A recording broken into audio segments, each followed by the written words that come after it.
செல்வராஜையா பண்ண பால நாங்க இனிமே வாங்க மாட்டோம். நீ போய் வேற இடத்த பாரு.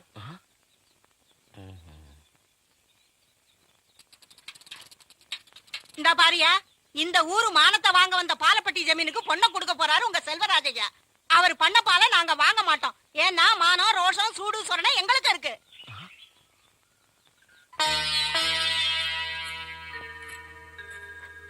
அம்மா, நீ கூட என்ன காப்பாத்த மாட்டேங்கிற, கெஞ்சி கேக்குற. எனக்கு இந்த கல்யாணம் வேண்டாம்மா. இன்னும் எந்த கோட்டையை பிடிக்கிறதுக்காக இப்படி பிடிவாதம் பிடிக்கிற? நேரமாச்சு, கிளம்பு. நான் செத்தாலும் சாவனை தவிர கண்ணுனக்குலாம் கழுத்த நீட்ட மாட்டேன். என்னடி அதிக பிரசிக்கித்தனமா பேசுற? நம்ம வீட்டு வாசப்படி ஏறி என் கைய முறிச்சானே ராஜகுமாரன், அவன் மூஞ்சில கரிய பூச தாண்டி இந்த கல்யாணமே இதை எந்த கொம்பனாலையும் தடுத்து நிறுத்த முடியாது. வாடி வாடி, இழுத்துக்கிட்டு போகலாம்.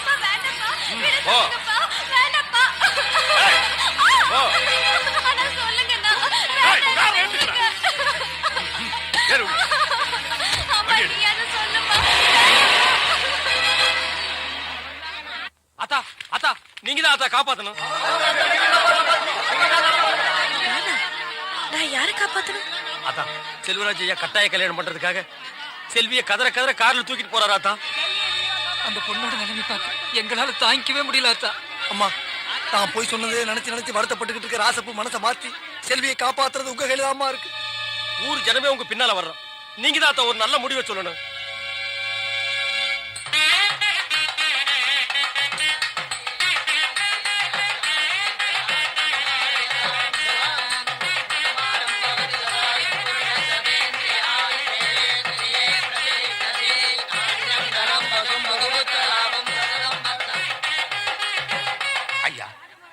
எங்க குடும்பம் கெடக்கூடாதுன்னு நீங்க நினைச்சீங்க.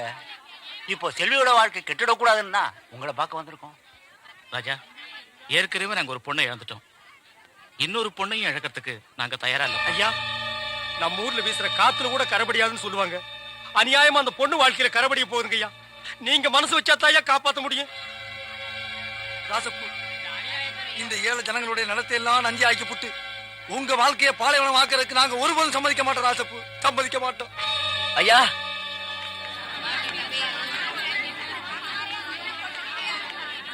ஐயா இத கொஞ்சம் பாருங்க ஐயா.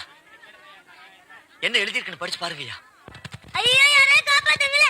வைதேகி ஏக்க கிணத்துல வந்து சாக போறாங்க. யாரே காப்பாத்துங்களே. சாக போறாங்க, காப்பாத்துங்களே. வைதேகி ஏக்க கிணத்துல வந்து சாக போறாங்க, காப்பாத்துங்களே. இந்த ஊம குழந்தை எழுத படிக்க ஆரம்பிச்சதுல இருந்து வைதேகி வைதேகின்னு எழுதிக்கிட்டே இருந்துச்சு.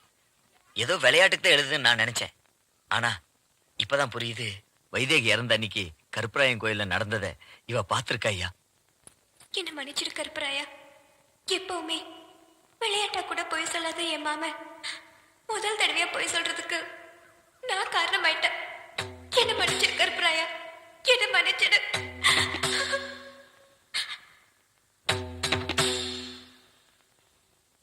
என் ஆசைப்படி மாமாவையும் வைதிகையும் சேர்த்து வைக்கிறது உன் கையில தான் இருக்கு. அவங்களை யாராலையும் பிரிக்க முடியாதபடி நீதான் பாத்துக்கணும். எந்த குழப்பமும் இல்லாம அதை நீதான் நிறைவேற்றி வைக்கணும் கருப்பராயா. எனக்கு சாதகமான முடிவு எடுத்தேன்னு சந்தோஷப்பட்டேன். அதுக்குள்ள முடிவு மாத்திட்டேன். அப்படி உன் ராஜகுமாரன் பிரியப்பட்ட எதையுமே நான் விட்டு வைக்க மாட்டேன்.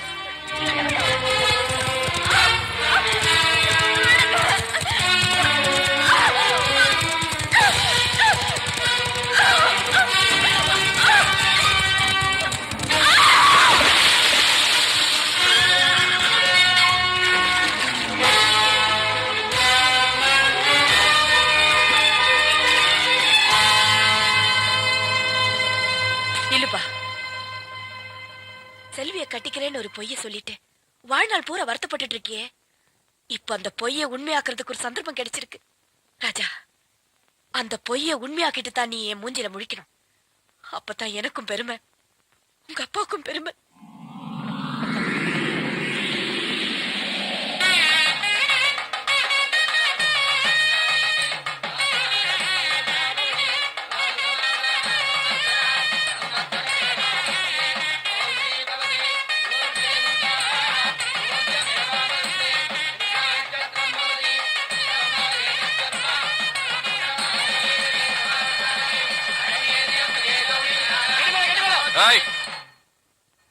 கட்டி வாழ போற அளவுக்கு தான் கெட்டி மேளம். தாலி கட்டி வாழ வைக்க கூட்டிட்டு வரல இவள. தாலி கட்டாமலேயே மானத்தை வாங்கத்தான் கூட்டிட்டு வந்திருக்கேன். பொண்ணு வீட்டுக்காரங்க அவசரப்படாதீங்க. 38 பட்டி ஜனங்களை எதுக்கு வரவழைச்சுன்னு தெரியுமா? சுந்தரபுரி ஜமீன்ல எனக்கு ஏற்பட்ட அவமானத்தை துடைக்கத்தான். அன்னைக்கு ராஜகுமார வாய்க்கையே சொன்னானே, அவங்க ஊர் மண்ணுக்கு தான் வீரம் இருக்கு, அவங்க ஊர் பொண்ணுக்கு தான் மானம் இருக்குன்னு. இப்போ இந்த இடத்துல ஏன் மண்ணுல இந்த பொண்ணோட மானத்தை வாங்க போறேன்.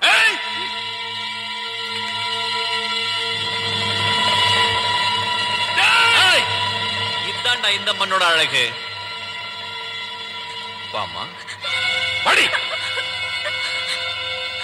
இந்த விரல் கூட உன் உடம்புல படாம உன் மானத்தை நான் எடுக்க போறேன். அதான் இந்த யுவராஜுக்கு அழகு. உன் உடம்புல இருக்க துணியை உரிச்சு இந்த ஊர் ஜனங்க கண்ணுக்கு விருந்து வைக்க போறேன். உச்சாதனா மாதிரி. இது கலியுக மகாபாரதண்டி. உன்னை காப்பாத்த எந்த கண்ண வரான்னு பாக்குறேன்.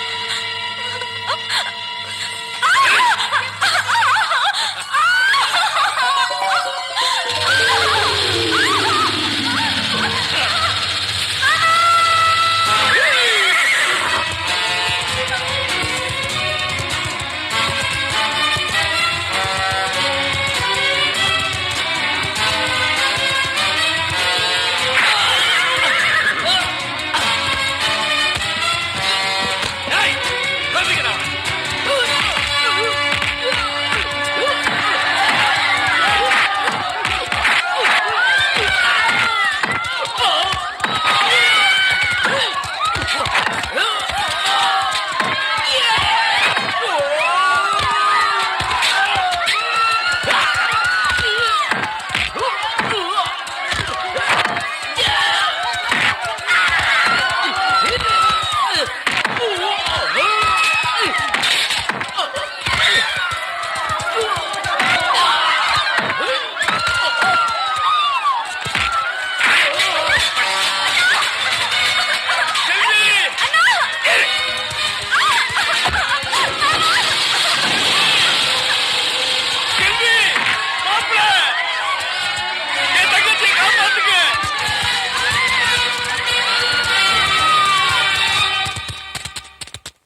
பாத்தியா உன் மாமா ராஜகுமாரன் எவ்வளவு வேகமா வரான்னு? சாகறதுக்கு. அவன் இந்த பாலத்தை தாண்ட போறதில்ல. இந்த பாலத்துல காலை வச்ச உடனே பாலம் வெடிக்க போகுது. நீ அவன் கூட சேர்ந்து சாவ போறியா இல்ல என் கூட இருந்து சாவ போறியா? நீ முடிவு.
அந்த ராஜகுமாரன் கூட சேர்ந்து சாவணும் நீ நினைச்ச. ஆனா இந்த யுவராஜ் கூட வாழ்ந்து சாவணும் ஆண்டவன் நினைச்சிட்டான். தொடவே கூடாதுன்னு நினைச்சேன், தொட வச்சிட்டீங்களடி.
எங்களை மன்னிச்சுங்க மாப்பிள்ள.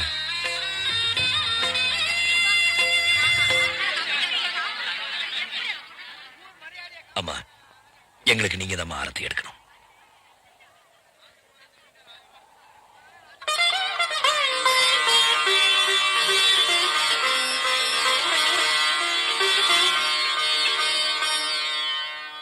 ராஜகுமார